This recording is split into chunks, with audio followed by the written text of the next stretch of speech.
پیکر اخلاق محبت پیر طریقت پیکر راہ شریعت کرم فرما حضرت اللہ ڈاکٹر سیدنا شاہ شیعہ صاحب اللہ مدذل العلی نورانی جملہ علماء ملت اسلام شورائے اسلام پیش نظر جملہ سامعین جو مجلس سے سننے والے خواتین السلام علیکم ورحمۃ اللہ تعالی وبرکاتہ۔ وعلیکم السلام۔ الحمدللہ الحمدللہ رب العالمین والصلاة والسلام علی سید الانبیاء والمرسلین وعلى آلہ الطیبین الطاہرین واصحابہ المطہرین اما بعد فاعوذ باللہ من الشیطان الرجیم بسم اللہ الرحمن الرحیم ان الذین آمنوا وعملوا الصالحات سیجعل لهم الرحمن ودا۔ صدق اللہ مولانا العظیم وصدق رسولہ النبی الامین المبین الکریم ونحن على ذلك لمن الشاهدین والشاکرین والحمد للہ رب العالمین۔ آئی بلا تاخیر آقا انعامدار مدینے کے تاجدار ہم غریبوں کے مقصاص حضور اکرم نور مجسم سید عالم صلی اللہ علیہ وسلم کی بارگاہ مقدس و مطہر و منور و معظم میں درود شریف کا نذرانہ بانداز غلامانہ پیش کریں اور پڑھیں باواز بلند اللہم صلی علی سیدنا و نبینا و حبیبنا و مولانا محمد و بارک وسلم صلو علیہ وسلم علیہ یا رسول اللہ صلی اللہ علیہ وسلم۔ مانو یا نہ مانو یہ ضرور ہوتا ہے، درود پڑھنے سے چہرے پہ نور ہوتا ہے۔ ایک مرتبہ اور عقیدت محبت کے ساتھ پورا مجمع محبت کے ساتھ باوا سے بلند پڑھنے اللہم صلی علیہ سیدنا و نبینا و حبیبنا و مولانا محمد و بارک وسلم صلی علیہ السلام علیہ یا رسول اللہ صلی اللہ علیہ وسلم۔ حضور صاحب سجادہ کی کرم فرمائی پہلی مرتبہ عرص حضور رفیق ملت میں الحمدللہ حاضری کا شرف حاصل ہوا۔ وقت نہیں ہے کہ تفصیلی خطاب کیا جائے، آپ تمامی حضرات بھی کافی دیر سے نعت و منقبت کے اشعار اور علماء اکرام سے بیانات سماعت کر رہے ہیں۔ تھوڑی دیر اپنے اندر بیداری پیدا کریں، اپنے دونوں ہاتھوں اٹھا کے یا رسول اللہ، اللہ کی سرتابہ قدم شان ہے یہ، اللہ کی سرتابہ قدم شان ہے یہ، انسان نہیں انسان وہ انسان ہے یہ، اور قرآن تو ایمان بتاتا ہے انہیں، ایمان یہ کہتا ہے میری جان۔ جانے ایمان کون ہے؟ اللہ کے رسول کی ذات، اور اگر اللہ کے رسول کی ذات جانے ایمان ہے تو پھر یاد رکھیں کہ اللہ کے رسول کی محبت بھی ہمارے ایمان کے لیے شرط۔ آواز آئی کہ محمد کی محبت دین حق کی شرط اول ہے، اسی میں ہو اگر خامی تو سب کچھ ناممکن۔ اگر اللہ کے رسول کی محبت نہیں ہے تو پھر ہمارا کوئی بھی عمل کام آنے والا بولے بھائی ہے۔ ساری چیزوں کی بنیاد اللہ کے رسول کی محبت ہے۔ تو الحمدللہ ہم سب یہاں پر بیٹھے ہوئے ہیں غلامان مصطفیٰ بیٹھے، اور دعا کریں کہ اللہ ہماری نسلوں میں ہمیشہ غلامان مصطفیٰ ہی پیدا رہے۔ ڈاکٹر اقبال کا نام سنا ہوگا آپ نے، قلندر لاہوری، بہت بڑا نام۔ جب انتقال ہوا ڈاکٹر اقبال کا تو کچھ لوگوں نے انہیں خواب میں دیکھا، جب خواب میں دیکھا تو کہا ڈاکٹر صاحب ذرا بتائیے تو صحیح آپ کا انتقال ہو گیا، اللہ نے آپ کے مرنے کے بعد، انتقال کے بعد آپ کے ساتھ کیا سنا؟ خواب میں سوال کیا کہ ڈاکٹر صاحب ذرا بتائیے تو صحیح کہ آپ کے ساتھ سلوک کیا ہو گیا؟ جب آپ کا انتقال ہوا تو اللہ نے آپ کے ساتھ کیا جواب سنی ڈاکٹر صاحب نے جانتے کیا جواب دیا؟ ڈاکٹر اقبال کہتے ہیں کہ تو بڑی نعتیں لکھی تھی، منقبتیں لکھی تھی، لیکن اللہ کا کرم یہ ہوا کہ اللہ نے میرے ایک شعر کو پسند فرما لیا اور اسی ایک شعر کی بنیاد پر اللہ نے میرے گناہوں کو معاف کیا۔ اب تھوڑی سی توجہ، ایک شعر کی بنیاد پر اللہ نے میرے گناہوں کو معاف فرما لیا۔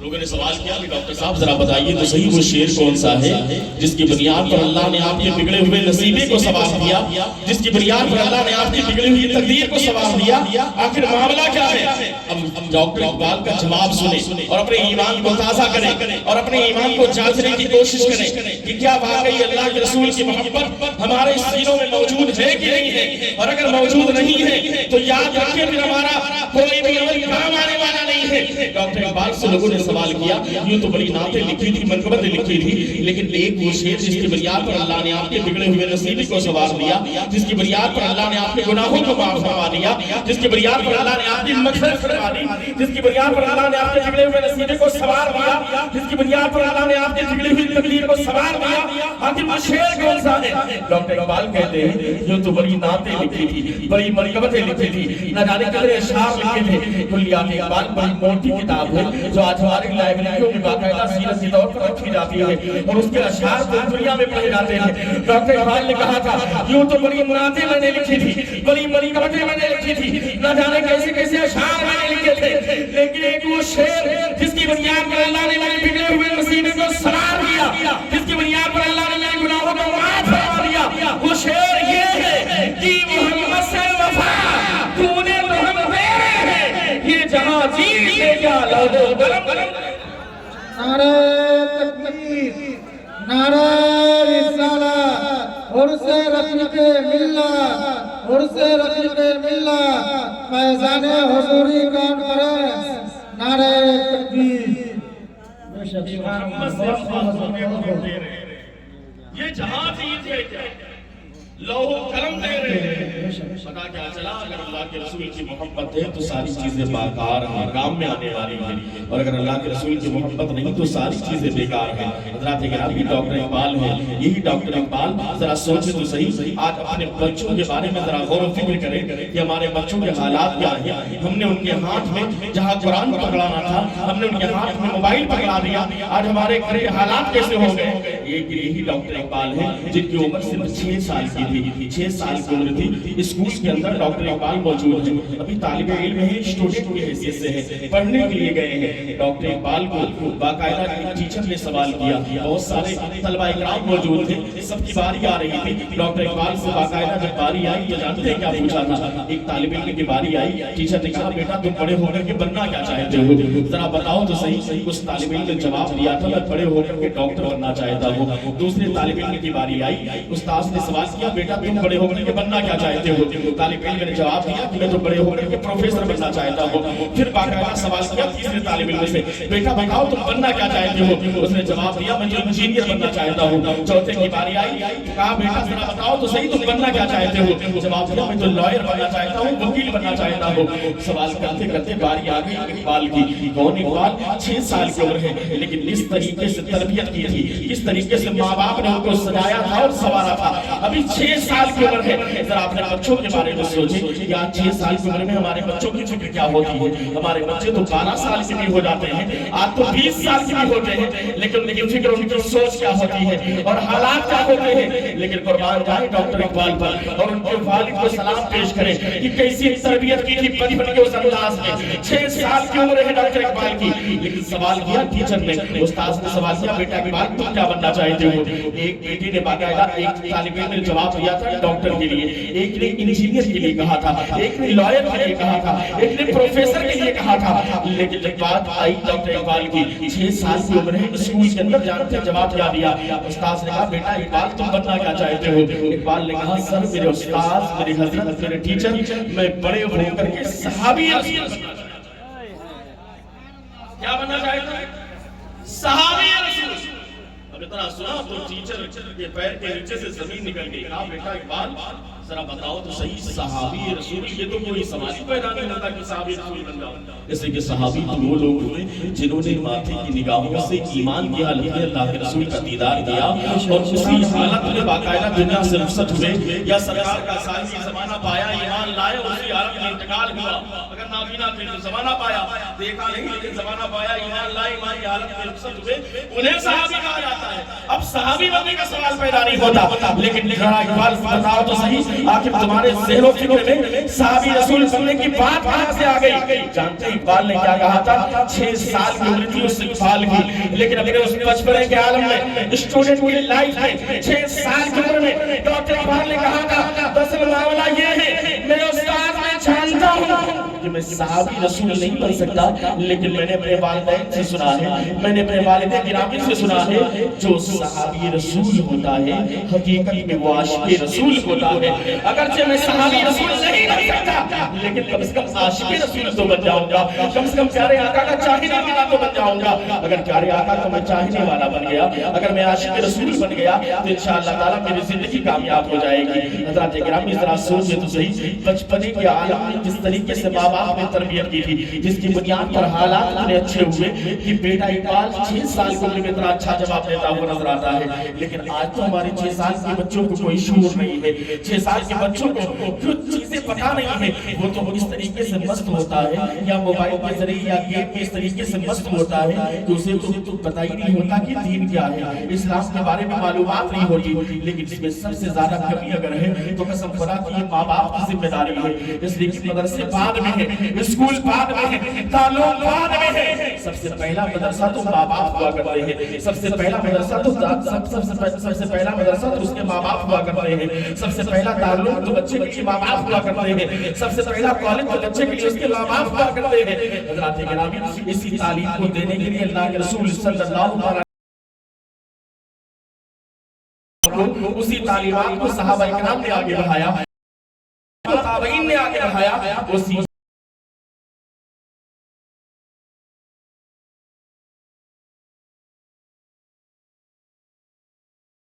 اس سرزمین پر بڑے بڑے اکابر اولیاء کرام تشریف لائے جنہوں نے اسی پیغام کو آگے بڑھایا. آج یہ رونقیں جو آپ کی نگاہوں کے سامنے ہیں آج یہ جو برکتیں آپ کی نگاہوں کے سامنے ہیں آج اس علاقے میں پروٹورا کی سرزمین پر جو آپ کے سامنے نور و نکھت میں ڈوبی ہوئی رات نظر آ رہی ہے یہ کسی اللہ والے کے آنے کی برکت ہے یہ ان کے قدم کی برکت ہے. کون نہیں جانتا حضور نبی کے ملت کو کون نہیں جانتا خانقاہ سراوزیہ کے ان اکابرین مشائخ کو جن کے قدموں کی برکت سے صرف بہار کی سرزمین نہیں صرف اتر پردیش کی سرزمین نہیں صرف افغانستان پاکستان کی سرزمین نہیں بلکہ جہاں جہاں سے وہ گزرے جہاں جہاں قدم رکھا الحمدللہ اسلام کی ایسی آبیاری فرمائی ہے اس طریقے سے الحمدللہ لوگوں کی تربیت کی ہے کہ لوگوں کے اندر عشق رسول کی شمع کو روشن کر دیا. حضرات گرامی آج حضور صاحب سجادہ موجود ہیں اسی کڑی کے ایک پھول ہماری نگاہوں کے سامنے ہے لیکن حضرات گرامی جو شجرہ کو یہاں تک پہنچا ہے آپ جانتے ہیں اللہ کے رسول صلی اللہ علیہ وسلم کی بارگاہ میں جو فیض حاصل ہوا جو فیض وہاں پر باقاعدہ اللہ کے رسول صلی اللہ علیہ وسلم کی ذات گرامی کے ذریعے سب سے پہلے باقاعدہ ڈائریکٹ یہ فیضان حاصل ہوا ہے اس ساتھ کو افضل البشر حضرت ابوبکر صدیق رضی اللہ تعالیٰ عنہ کہا جاتا ہے اور جن کی نسبت سے اس سلسلے کو جس سلسلے کو سلسلہ نقشبندیہ کہا جاتا ہے یہی سلسلہ ہے جسے سلسلہ حبیہ بھی کہا گیا ہے نسبت کرتے ہوئے حضرت صدیق کی محبت کی طرف اس لیے ایسی محبت تھی اس عاشق صادق کو اللہ کے رسول کی ذات سے کہ قسم خدا کی ضرورت آئی تو اپنے مال کو قربان کر دیا ضرورت آئی تو اپنی جان کو قربان کرنے کے لیے تیار ہو گئے ضرورت آئی تو اپنے گھر کے سارے انتظامات کو اللہ کے رسول کے قدموں کی باقاعدہ قدموں میں لا کر کے ڈال دیا. وہ کون ذات تھی؟ وہ حضرت ابو صدیق کی ذات تھی.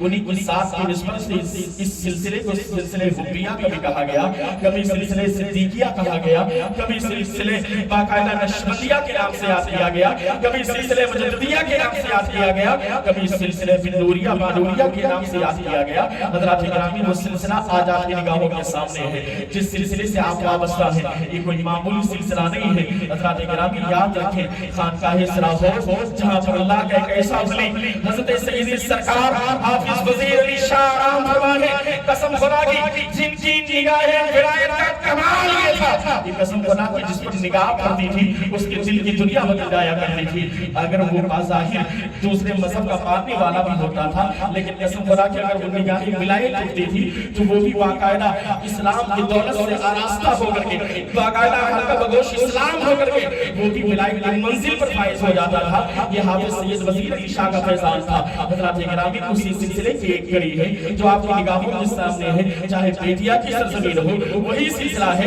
چاہے وہ آپ کا پروا ٹولہ ہو وہی سلسلہ ہے, چاہے باقاعدہ اتر پردیش کی سرزمین پر سیاح شریف ہو یا بہت سارے علاقے ہندوستان کی سرزمین پر موجود ہیں یا دوسری جگہ پر موجود ہیں. صوفی گل کے فیضان کو لے کر افغانستان سے ہندوستان میں آنے والے حضرت سید سرکار وزیر علی شاہ رحمۃ اللہ علیہ جن کا فیض ہے جو آج آپ کی نگاہوں کی صورت میں حضور صاحب سجادہ کی صورت میں موجود ہے.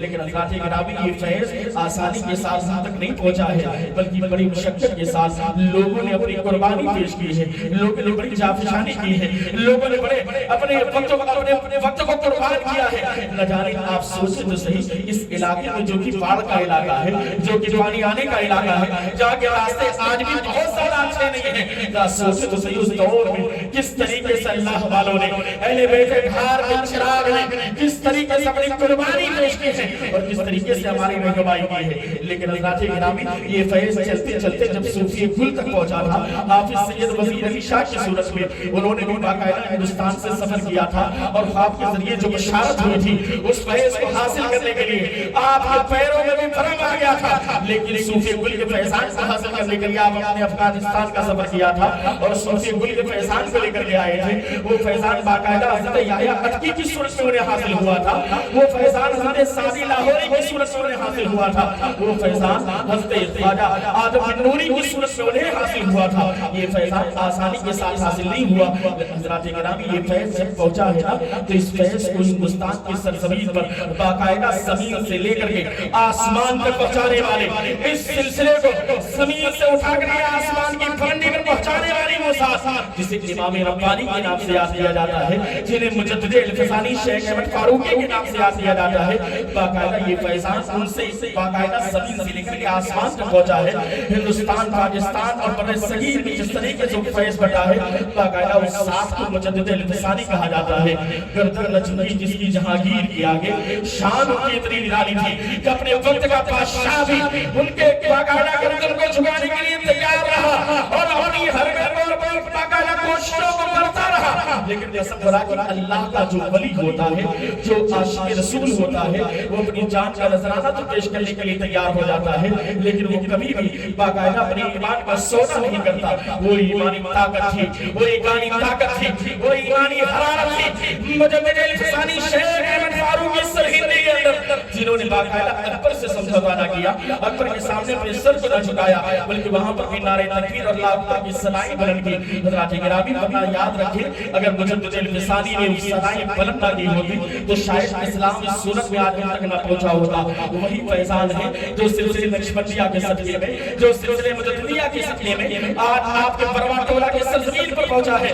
اس ذات کو پہنچانے, اس فیضان کو پہنچانے والی ذات مجدد الفسانی کی ذات ہے. لیکن یاد رکھیں مجدد الفسانی کو یہ فیضان پہنچا ہے تو یہ کوئی معمولی ذات نہیں تھی جن سے یہ فیضان پہنچا ہے. وہ ہندوستان کی سرزمین پر جن کو پانی سلسلے نقشبندیہ بھی کہا جاتا ہے, اس ذات کا نام حضرت خواجہ باقی باللہ کی ذات ہے جو ذات دہلی کی سرزمین پر آرام فرما ہے. ان کے ذریعے باقاعدہ مجدد الفسانی تک یہ فیضان پہنچا ہے. وہ ذات بڑی اعلیٰ تھی, ان کی شان بڑی اعلیٰ تھی, ان کا معاملہ بڑا بلند تھا. حضرت خواجہ باقی باللہ کے ذریعے فیضان مجدد الفسانی تک پہنچا ہے اور مجدد الفسانی کے ذریعے فیضان آگے بڑھتا ہوا باقاعدہ ہندوستان کی چہار جانب پھیلتا ہوا نظر آتا ہے. لیکن حضرات گرامی مجدد الفسانی کو یہ فیضان کس سے حاصل ہوا؟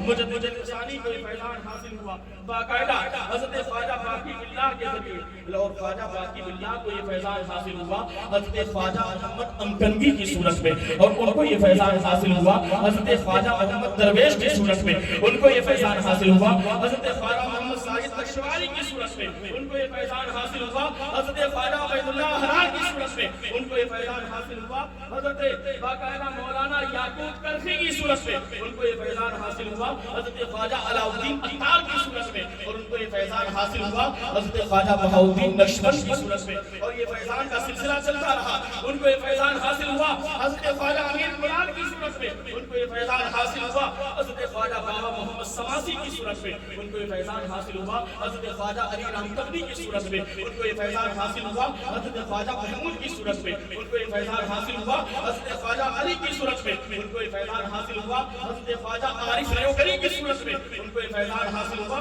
حضرت خواجہ عبدالخالق دستوانی کی صورت میں، ان کو یہ فیضان حاصل ہوا حضرت خواجہ یوسف علی حمدانی کی صورت میں، ان کو یہ فیضان حاصل ہوا حضرت خواجہ ابوعلی واقفی کی صورت میں، ان کو یہ فیضان حاصل ہوا حضرت خواجہ ابوالحسن خرقانی کی صورت میں، ان کو یہ فیضان حاصل ہوا حضرت خواجہ طاہر بستانی کی صورت میں، ان کو یہ فیضان حاصل ہوا حضرت خواجہ امام جعفر صادق کی صورت میں، ان کو یہ فیضان حاصل ہوا حضرت خواجہ امام محمد حضرت امام قاسم بن محمد بن ابی بکر کی صورت میں، ان کو یہ فیضان حاصل ہوا حضرت سلمان فارسی کی صورت میں، ان کو یہ فیضان حاصل ہوا حضرت ابو بکر صدیق افضل البشر بعد الانبیاء بتحقیق حضرت ابو بکر صدیق رضی اللہ تعالیٰ عنہ کی صورت میں، اور انہیں یہ فیض حاصل ہوا قائل اللہ کے رسول صلی اللہ علیہ وسلم۔ نعرہ تکبیر، نعرہ تکبیر، نعرہ رسالت، نعرہ رسالت، عرص رفیق ملت، عرص رفیق ملت، فیضان حضوری کانفرنس، نعرہ تکبیر، نعرہ رسالت۔ حضرات گرامی یہ ایک سلسلہ تھا جو سلسلے باقاعدہ مجددیہ بنوریا مانوریا کا سلسلہ ہے، جس کے سلسلے کے ذریعے باقاعدہ آپ بھی ریلیٹڈ ہوئے، آپ بھی اس سلسلے سے مرید ہوئے۔ الحمدللہ اسی کی ایک کڑی ہماری نگاہوں کے سامنے ہے۔ آپ جانتے ہیں یہ تو آل رسول ہے، یہ صاحب آستانہ آل رسول ہے، ان کی تو شان ہی نرالی ہے۔ بریلوی کے امام نے کہا تھا تیری نسل پاک میں ہے بچہ بچہ نور کا، تو ہے انہیں نور تیرا سب خاندان نور کا۔ ارے یہ تو خاندان ایسا خاندان ہے جس خاندان پر اگر ہم درود پاک نہ پڑھیں، درود پاک اس خاندان کو شامل نہ کریں تو ہماری نماز بھی مکمل نہیں ہوتی ہے، ہمارے معاملات بھی مکمل نہیں ہوتے ہیں۔ الحمدللہ ہم ان کے قدموں کو چومتے ہیں، ہم ان کے ہاتھوں کو چومتے ہیں۔ بعض جاہل ایسے ہیں جو اعتراض نہیں کیا کرتے ہیں، وہ کہتے ہیں کہ ان کے ہاتھوں کو کیوں چوما جاتا ہے، ان کے قدموں کو کیوں چوما جاتا ہے۔ ارے یار تم جاہل ہو، تمہیں پتہ نہیں ہے۔ آؤ میں تمہیں بتاتا ہوں، ہندوستان کی سرزمین پر مجدد الفسانی کے بعد جس صاحب نے سب سے زیادہ دین کی خدمت کی اور جسے باقاعدہ نام سے یاد کیا جاتا ہے، اس صاحب کو مجدد اعظم امام عشق محبت اعلیٰ حضرت امام احمد رضا خان کے نام سے جانا جاتا ہے۔ وہ فاضل بریلوی باقاعدہ امام احمد رضا خان کی صورت میں جو باقاعدہ فتاوی رضویہ میں ارشاد فرماتے ہیں۔ ایک سوال ہوا کہ ذرا بتائیے کہ جب بات ادب کی آ جائے، تعظیم کی آ جائے تو حکم کیا ہے؟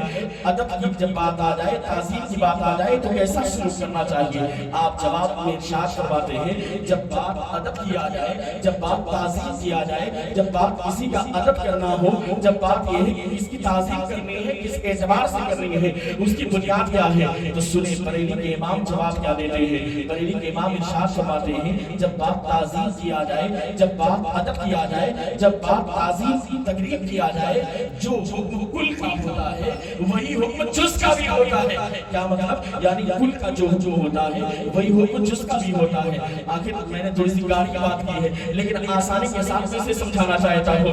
بریلوی کے امام فرماتے ہیں جب بات تعظیم اور ادب کی آ جائے، جب بات تقریب کی آ جائے تو جو حکم کل کا ہوتا ہے وہی حکم جز کا بھی ہوتا ہے۔ اب یہ جز اور کل کیا ہے؟ کل کا مطلب آپ سمجھتے ہیں، کل کا مطلب کہ مکمل ساری چیز آ جائے، کسی چیز کا مکمل معاملہ ہو تو اسے کل سے تعبیر کیا جاتا ہے، اور اس کا کوئی ایک فرد ہو، اس کا کوئی ایک حصہ ہو تو اسے جز کے نام سے یاد کیا جاتا ہے، اسے کہا جاتا ہے کہ اس کا جز ہے۔ اگر کوئی خاندان ہو کہا جائے کہ پورا خاندان آ گیا ہے، لیکن خاندان کا ایک فرد آ جائے تو کہا جائے کہ خاندان کا ایک فرد یعنی ایک حصہ آیا ہوا ہے، ایک جز ہے۔ تو حضرات گرامی آسانی کے ساتھ سمجھیں، مثال کے طور پر تعظیم اور ادب کی بات آئے تو جو کل کا ہے وہی حکم جز کا بھی ہے۔ اس کو آپ سمجھیں آسانی کے ساتھ، جیسے کہ مثال کے طور پر قرآن پاک اللہ کا نازل کیا ہوا ایسا کلام ہے جسے باقاعدہ دیکھنا بھی عبادت ہے، جسے پڑھنا بھی عبادت ہے، جسے سننا بھی عبادت ہے۔ وہ قرآن پاک اگر دیکھا جائے تو اس کا 312 مکمل قرآن پاک دیکھیں تو یہ باقاعدہ کل کی صورت میں ہے کہ یہ کل قرآن پاک ہے، لیکن آپ دیکھیں تو اگر اس کے پارے کی صورت میں تو 12